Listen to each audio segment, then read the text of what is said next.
ಮಂಡ್ಯ ವಿಧಾನಸಭಾ ಕ್ಷೇತ್ರದ ವಿಸಿ ನಾಲೆ ವ್ಯಾಪ್ತಿಯ ಪಿಕಪ್, ಸಂಪರ್ಕ, ಶಾಖಾ ನಾಲೆಗಳ ಅಭಿವೃದ್ಧಿಗೆ ಜಲಸಂಪನ್ಮೂಲ ಇಲಾಖೆಯಿಂದ 100 ಕೋಟಿ ರು ಬಿಡುಗಡೆ ಮಾಡಲು ಸಚಿವ ಸಂಪುಟ ಸಭೆಯಲ್ಲಿ ಅನುಮೋದನೆ ನೀಡಲಾಗಿದ್ದು, ಶೀಘ್ರದಲ್ಲಿಯೇ ಟೆಂಡರ್ ಕರೆದು ಕಾಮಗಾರಿ ಆರಂಭಿಸಲಾಗುವುದು ಎಂದು ಶಾಸಕ ಪಿ. ರವಿಕುಮಾರ್ ಗೌಡ ಗಣಿಗ ತಿಳಿಸಿದರು.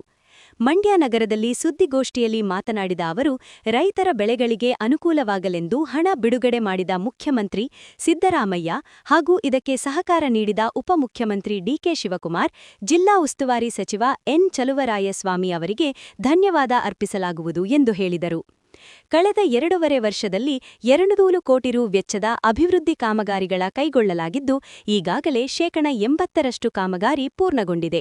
ಇದರಲ್ಲಿ ಇನ್ನೂ 40 ಕೋಟಿ ರು ಕಾಮಗಾರಿ ಪ್ರಾರಂಭ ಮಾಡಬೇಕಾಗಿದೆ. ಬಸರಾಳು ಭಾಗದ ಹೇಮಾವತಿ ನಾಲೆ ಅಭಿವೃದ್ಧಿಗೆ 350 ಕೋಟಿ ರು ವೆಚ್ಚದ ಡಿಪಿಆರ್ ಸಿದ್ಧಪಡಿಸಲಾಗಿದೆ. ಈಗಾಗಲೇ ತಾಂತ್ರಿಕ ಅನುಮೋದನೆ ದೊರೆತಿದ್ದು, ಸಂಪುಟದಲ್ಲಿಟ್ಟು ಅನುಮೋದನೆ ಪಡೆಯಲಾಗುವುದು. ಅನುಮೋದನೆ ನಂತರ ಶೀಘ್ರದಲ್ಲಿಯೇ ಟೆಂಡರ್ ಕರೆದು ಕಾಮಗಾರಿ ಆರಂಭಿಸಲಾಗುವುದು ಎಂದು ಹೇಳಿದರು. ಮಂಡ್ಯ ವಿಧಾನಸಭಾ ಕ್ಷೇತ್ರದ ಬಹಳ ದಿನಗಳಿಂದ ತೊಂದರೆಯಾಗಿದ್ದಂಥ ವಿಶ್ವೇಶ್ವರಯ್ಯ ನಾಲೆಯ ಅಭಿವೃದ್ಧಿಗೆ ಮೊನ್ನೆ ಗುರುವಾರ ರಾತ್ರಿ ನಡೆದಂಥ ಕ್ಯಾಬಿನೆಟ್ನಲ್ಲಿ ಜಲಸಂಪನ್ಮೂಲ ಇಲಾಖೆಯ ವತಿಯಿಂದ ಕಾವೇರಿ ಶಾಖಾ ನಾಲೆಗಳಿಗೆ 100 ಕೋಟಿ ರೂಪಾಯಿಯನ್ನು ನಮ್ಮ ಸರ್ಕಾರ ಅನುಮೋದನೆಯನ್ನು ಕೊಟ್ಟಿದೆ. ಶೀಘ್ರದಲ್ಲೇ ಅದರ ಟೆಂಡರನ್ನು ಕರೆಯೋದು, ಏನು ನಮ್ಮ 50 ವರ್ಷಗಳಿಂದ ಇಲ್ಲಿವರೆಗೂ ಅಭಿವೃದ್ಧಿ ಆಗಿರಲಿಲ್ಲ, ಆ ನಾಲೆಗಳನ್ನು ಅಭಿವೃದ್ಧಿ ಮಾಡ್ತೀವಿ. ಅದಕ್ಕೆ 100 ಕೋಟಿ ರೂಪಾಯಿಯನ್ನು ಜಲಸಂಪನ್ಮೂಲ ಇಲಾಖೆಯಿಂದ ಕ್ಯಾಬಿನೆಟ್ನಲ್ಲಿ ಅಪ್ರೂವಲ್ ಕೊಟ್ಟಿರೋದಕ್ಕೆ ಮಾನ್ಯ ಮುಖ್ಯಮಂತ್ರಿಗಳಿಗೆ, ಉಪಮುಖ್ಯಮಂತ್ರಿಗಳಿಗೆ ಮತ್ತು ನಮ್ಮ ಉಸ್ತುವಾರಿ ಸಚಿವರಿಗೆ ನಾನು ಹೃದಯಪೂರ್ವಕವಾದ ಧನ್ಯವಾದಗಳನ್ನು ಹೇಳ್ತೀನಿ. ನಾನು ಈ 2.5 ವರ್ಷದಲ್ಲಿ ಈಗಾಗಲೇ 200 ಕೋಟಿ ರೂಪಾಯಿಯನ್ನು, ಒಂದು ಸರಿ 100 ಕೋಟಿ, ಇನ್ನೊಂದು ಸರಿ 20, 30, 10, 15 ಆ ಥರ 200 ಕೋಟಿ ರೂಪಾಯಿನ ಈಗಾಗಲೇ ಕಾಮಗಾರಿ 80% ಮುಗಿದಿದೆ. ನಮ್ಮ ಕ್ಷೇತ್ರದಲ್ಲಿ ಒಂದಿನ ನಿಮ್ಮನ್ನೆಲ್ಲರನ್ನೂ ಕರ್ಕೊಂಡೋಗಿ ತೋರಿಸ್ತೀವಿ. ಇನ್ನೊಂದು 2-3 ಕಾಮಗಾರಿ, 4-5 ಕಾಮಗಾರಿ, ಒಂದು 40 ಕೋಟಿದು ಸ್ಟಾರ್ಟ್ ಮಾಡಬೇಕಾಗಿದೆ. ಈಗಾಗಲೇ 200 ಕೋಟಿ ರೂಪಾಯಿಯಷ್ಟು ಕಾಮಗಾರಿ ಮುಗಿದಿದೆ.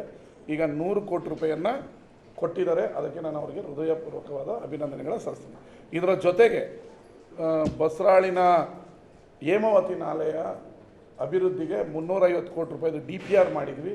ಯಾಕಂದರೆ ಅಲ್ಲಿ ನಾಲೆಗಳೇ ಇಲ್ಲ, ಕಲ್ಲುಗಿಲ್ಲೆಲ್ಲ ಕಿತ್ಕೊಂಡೋಗಿದ್ದಾರೆ, ಟೂಬ್ ಕಿತ್ಕೊಂಡೋಗಿದ್ದಾರೆ. ಅದಕ್ಕೆ TVC ಅಂದರೆ ಟೆಕ್ನಿಕಲ್ ವಿಂಗಲ್ಲಿ ಅದಕ್ಕೂ ಅಪ್ರೂವಲ್ ಕೊಟ್ಟಿದ್ದಾರೆ. ಇದಕ್ಕೆ ಕೊಡ್ಬೋದು ಅಂತ ಟೆಕ್ನಿಕಲ್ ವಿಂಗಲ್ಲಿ ಕೊಟ್ಟಿದ್ದಾರೆ. ಅದಾದ ನಂತರ ಅದು ಕ್ಯಾಬಿನೆಟ್ಗೆ ಹೋಗಬೇಕು. 350 ಕೋಟಿ.